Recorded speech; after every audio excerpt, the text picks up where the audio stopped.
The way I feel right now is overwhelmed. It was overwhelming having all these people here. You know, when you're in radio for a few reasons. Everyone in radio has a little bit of an ego, but at the same time, we're not on TV because we're in radio. We we kind of hide off behind a microphone, and to have all these people come in and look at you and talk about you, and because we're always told focus on the listener, focus on the listener. So to have a morning when the focus is on you, very strange feeling. So it's overwhelming, but to think back on the last 21 years here, that's the overwhelming part, because I never thought I would be one of these.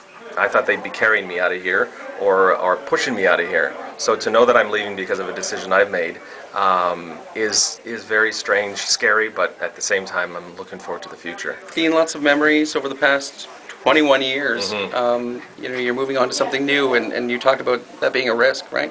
Yeah, it's like I'm jumping out of the boat, and my faith is very important to me, and I have faith that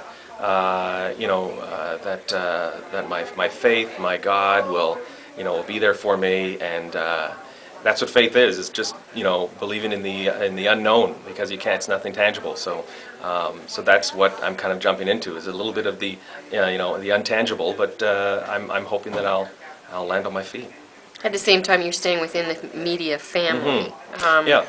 Talk about that. Yeah, it was, I probably will never, well, I shouldn't say that because I said I'd never leave here, but, the fact that I'm staying in North Bay, this is my home. I mean, this is my hometown.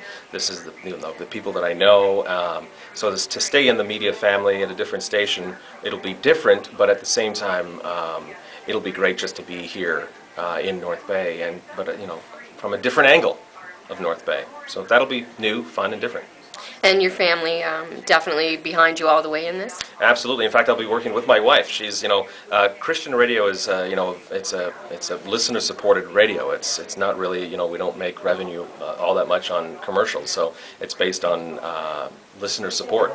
And so a lot of volunteers work for Christian radio, and that's the case here. A lot of volunteers work for KFM, and my wife is my first official volunteer. She'll be working hand in hand with me almost daily. So you'll be sleeping on the couch a lot? Yes, sleeping on the couch, yeah. Ask me again in 6 months if this was a good idea.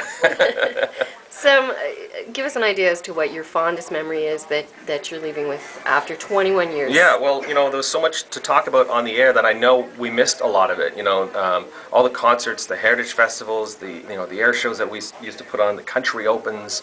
But like I said on the air, what I will miss the most is sitting in Pete McEwen's office and just talking about life, because he's a hilarious guy to do that with, and I'll miss that the most. The people is what I'll miss, the people here. And, one last message to the listeners that you had at CCAT that you hope will carry over with you to your... I just want to thank, there is no more loyal listener than country listeners, and I mean that. I've experienced that over the years. I've been on AM radio and, in an FM world, and yet people are still loyal to listen. I get letters and cards, and when I'm at the mall, people talk about me. They want to know about my children, strangers, right? But I'm in their living room, in their kitchens every morning. And so I'm a part of their family, and by osmosis, they're a part of mine. And so I just want to thank all of those people who have been loyal to the CKT over the years, loyal to me. It really means the world, and I'll miss that country family.